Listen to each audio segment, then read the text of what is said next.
విజయవాడ భవానీపురంలో తమ ఇళ్లను కూల్చివేసిన ప్రాంతాల్లోనే ఇవాల్టి నుంచి దీక్షకు పూనుకున్నారు బాధితులు. ప్రభుత్వం వెంటనే స్పందించి చర్యలు తీసుకోవాలని డిమాండ్ చేస్తున్నారు. నిన్న శ్రీ లక్ష్మీరామ కోఆపరేటివ్ సొసైటీకి సంబంధించిన వ్యక్తులు 42 ఫ్లాట్స్ లో 15 భవనాలను కూల్చివేశారు. దీనిపై నిన్న అర్ధరాత్రి వరకు ఆందోళన చేపట్టారు బాధితులు.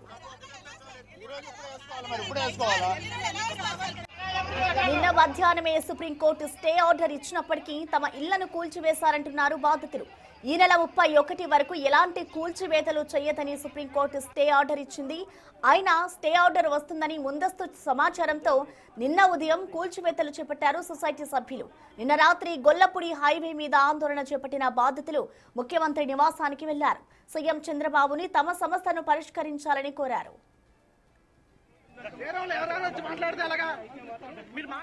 దీనిపై మరిన్ని డీటెయిల్స్ ని మా ప్రతినిధి రాజేష్ అందిస్తారు. రాజేష్, అంటే నిన్న అర్ధరాత్రి వరకు బాధితులు అయితే ఆందోళన చేశారు. గొల్లపూడి హైవే మీదకి వచ్చి ఆందోళన చేశారు. ముఖ్యమంత్రి చంద్రబాబు నివాసానికి వెళ్లి ముఖ్యమంత్రికి మా సమస్యను చెప్పుకుంటామని బాధితులంతా చెప్పారు. అయితే అక్కడ స్థానికంగా ఉన్నటువంటి సెక్యూరిటీ పోలీసులు మాత్రం విషయాన్ని ముఖ్యమంత్రి దృష్టికి తీసుకువెళ్తాం, ముఖ్యమంత్రి కార్యాలయం దృష్టికి తీసుకువెళ్తామని చెప్పిన తర్వాత వాళ్ళు తిరిగి వచ్చారు. ఈ రోజు నుండి ఇక్కడ వాళ్ళు ఒక దీక్షకు కూడా దిగబోతున్నట్టు తెలుస్తుంది. న్యాయం జరిగే వరకు పోరాటం చేస్తామని చెబుతున్నాం. ఒకసారి చూడవచ్చు, మొత్తం కూడా ఇళ్ళని కూడా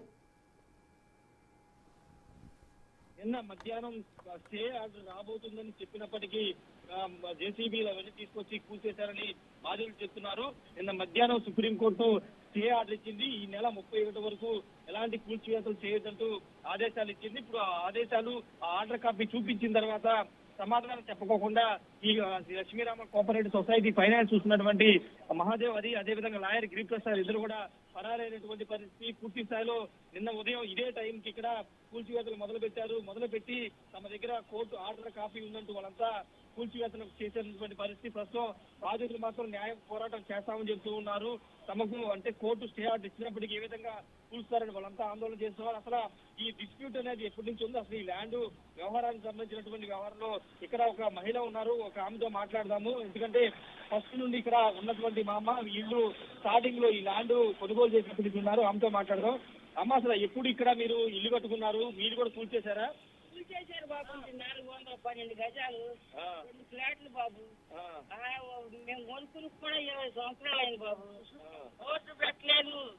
మరి మా సైన్స్లో మీరు ఎందుకు చేసుకుంటున్నారు అని రాలేదు. ఎలాగైనా కానీ 8 సంవత్సరాల నుంచే వాళ్ళకి కరెంటు, పంపులు, రోడ్లు మొత్తం అన్ని బాగుపడ్డాయని వాళ్ళు ఎంటర్ అయ్యి మమ్మల్ని నిద్రపోయిపోకుండా ఈ విధంగా మొత్తం కూల్ చేశారు బాబు. అది జరిగింది కాదంటే ఇప్పుడు మీ దగ్గర రిజిస్ట్రేషన్ చేసుకున్న పత్రాలు అన్ని ఉన్నాయి, అవి చూపించిన వాళ్ళు ఆపలేదా? ఆపలేదు బాబు. మాదే రైతు, మీదే తప్పు అని ఎక్కడికి వెళ్ళినా వాళ్ళు డబ్బులు గుప్పే చేసి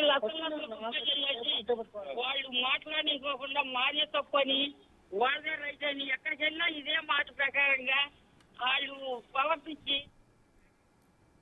right, thank you Rajesh. Emergency కాదా? నేను పేషెంట్ని 7 నెలల నుంచి ఇంట్లో బయటికి రావట్లేదు. 7 నెలల నుంచి ఇంట్లో బయటికి రావట్లేదు. 4 రోజులు